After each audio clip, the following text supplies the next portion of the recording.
Hey guys, Ed here, and today in this video I'd like to show you how to check your fluids under your hood. So let's check. In this 2016 Dodge Grand Caravan. So let's check. First, let's pop the hood and get yourself a rag or something, or napkin. Okay, open the hood, put it on a stand. Alright, let's start with the most important part, our engine oil. So here we have motor oil dipstick. So first thing in the morning, before you start the car motor should be cold. That's when you check the oil. So how do we check it? I'm gonna push you guys here. So first we get out the dipstick out and dry it off with the rag. Once it's dry, get it inside again and pull it out. And here we should have a reading. Okay, right now our reading is still here. It says safe. Okay, so this is the place where our oil should be. Yeah, I'm gonna clean this off for you. Okay, so right here, as you can see, it says safe, and that's where our oil level should be.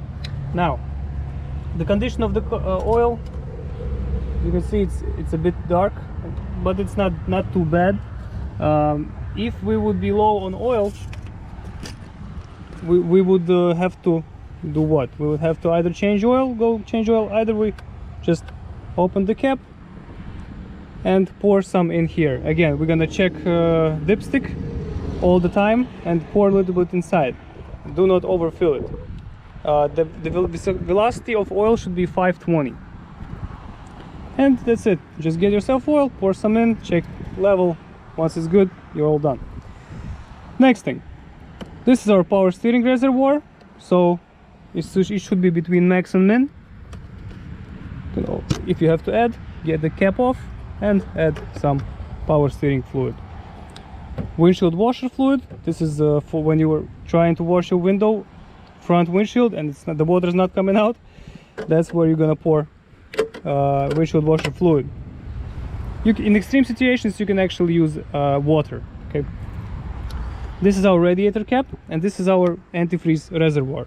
So they are both for antifreeze.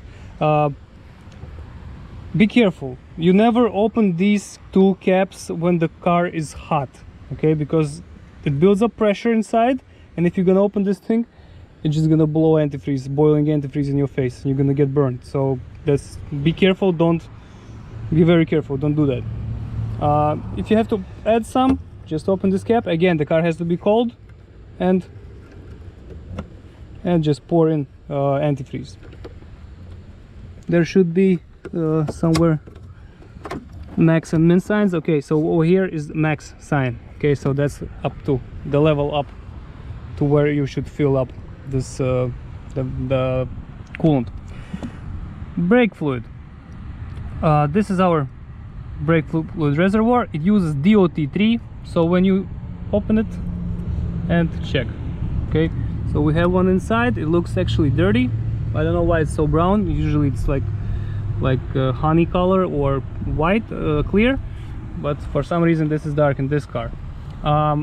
So you should make sure you always have a level, because if you're gonna lose, if you are leaking some, it means you're if you're missing some, it means you're leaking somewhere, because the brake fluid doesn't evaporate.